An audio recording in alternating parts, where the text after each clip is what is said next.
Hello, today I want to share with you one of the most important issues that a Korean can face today. First, I want to ask a question. What if the law required only Korean women to join the military for 2 years and none of the men? Ridiculous, right? Unfair, you might say. And you would have a point.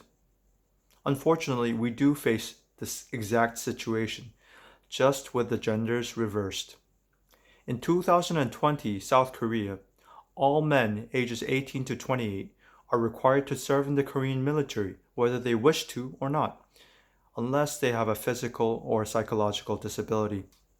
And can you guess the number of women who are required to serve? Zero.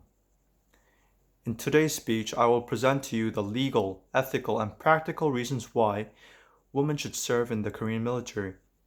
I hope by the end of my talk that you will agree that an all male based conscription system is unacceptable, and if men have to serve, so should women. My first point is legal. If you look at Article 11 of the Korean Constitution, it specifically states that all citizens are equal before the law. It also says that the government cannot discriminate based on sex, religion, or social status.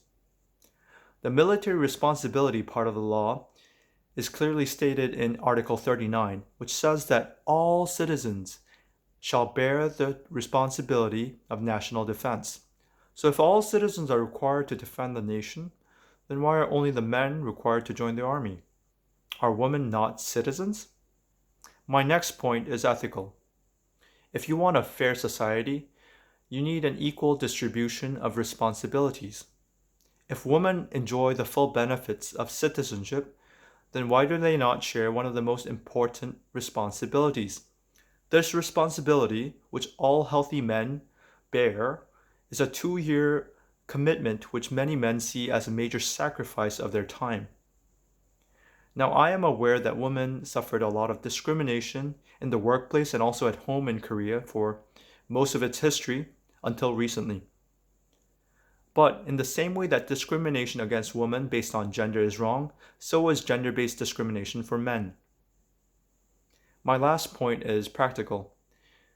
Some people have argued that adding women to the military is just unrealistic. They say that most women are not physically ready for combat-based roles. They also say that adding large numbers of women to an all-male military environment is going to cause a lot of drama, friction, and lead eventually to a loss of efficiency. I have two rebuttals to this. First, not all positions in the military are combat-based. Some women will be able to meet the physical standards for combat, but there are other roles and positions which other women will be able to fulfill. They can fulfill roles in administration and logistics support, all of which require large numbers of personnel. Secondly, adding large numbers of women to the military is not necessarily going to lead to friction or a loss of efficiency. Currently, there is a sizable contingent of female officers who work in all-male battalions, and according to all reports so far, there has not been a reduction in professionalism or in operational efficiency.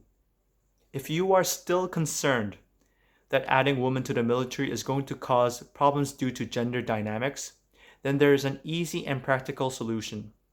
One of these is to create separate barracks, separate regiments, and separate battalions for women, especially in the rear echelon divisions where we have a serious shortage of manpower. Because currently, Korea needs 600,000 soldiers to maintain a military balance with North Korea. But according to the Korean Herald, there's a projection that in the next 10 years, the number of male recruits is going to drop by 50%. This means that whether we want to or not, we will not be able to maintain our military power with just the male population alone. Women are going to have to fulfill the gap. Now, to conclude, I recognize that this is a very heavy and emotional subject for many people, especially the woman who will be drafted as a result of my proposal coming true. But you have to recognize that the question of male-only conscription is a question of fairness and law. If we want to remain a law-based society, And if we want to remain fair, then we have to ask women to fulfill one of these responsibilities as well. Also, if we want to protect our nation in the near future, we're going to have to ask women to do their part. Thank you for listening.